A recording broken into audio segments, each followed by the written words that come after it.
Pada kesempatan ini, saya akan membahas materi kromatografi cair kinerja tinggi dengan topik analisis kuantitatif. Dalam analisis informasi, sampel dapat kita lakukan baik analisis kualitatif maupun analisis kuantitatif. Analisis kuantitatif ini kita lakukan setelah analisis kualitatif. Analisis kualitatif bertujuan untuk menemukan dan mengidentifikasi suatu zat, sedangkan analisis kuantitatif bertujuan untuk menentukan jumlah atau banyaknya zat. Pada analisis kuantitatif, analisis sampel bisa dilakukan tanpa baku pembanding dan memakai baku pembanding. Tapi, yang paling sering adalah yang memakai atau menggunakan baku pembanding. Analisis tanpa baku pembanding dikenal dengan metode normalisasi area, sedangkan dengan memakai baku pembanding yang digunakan untuk kalibrasi terdapat 3 metode, yaitu metode baku eksternal, baku internal, dan adisi baku. Pada normalisasi area memiliki beberapa keunggulan. Yang pertama, sangat sederhana dan mudah dilakukan. Yang kedua, tidak memerlukan baku pembanding. Dan yang ketiga adalah tidak tergantung pada jumlah sampel yang disuntikan, asalkan masih pada rentang keadaan normal di atas batas kuantitasi dari detektor. Sedangkan kelemahan dari normalisasi area adalah hanya sesuai untuk detektor yang universal atau hampir universal.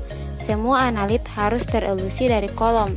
Tidak ada komponen yang masih tertinggal di dalam kolom, serta sulit diaplikasikan untuk matriks sampel yang kompleks. Kemudian, cara atau metode baku eksternal.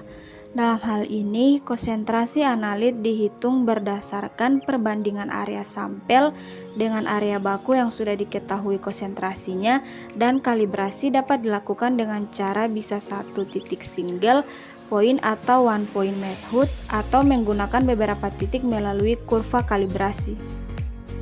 Adapun kelemahan dari metode baku eksternal adalah diperlukan baku pembanding autentik. Baku pembanding harus memenuhi syarat kemurnian, stabilitas, dan legalitas. Disebut eksternal karena baku pembanding berada di luar atau terpisah dengan sampel di mana diperlukan senyawa analit dalam sampel berbeda dengan baku pembanding, serta diperlukannya kinerja sistem dan akurasi hasil uji.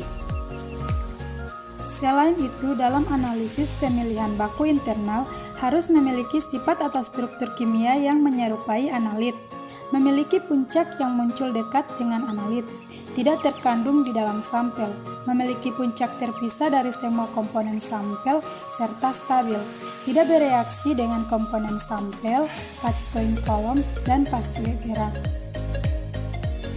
Kemudian pada metode adisi baku, analisis umum digunakan pada saat validasi metode untuk penentuan akurasi. Biasanya menggunakan 3 konsentrasi sampel yang berbeda. Metode ini mempunyai keunggulan untuk mengatasi pengaruh matriks sampel yang rumit. Umum digunakan untuk penentuan akurasi pada satu validasi metode, serta dapat dikombinasikan dengan baku internal.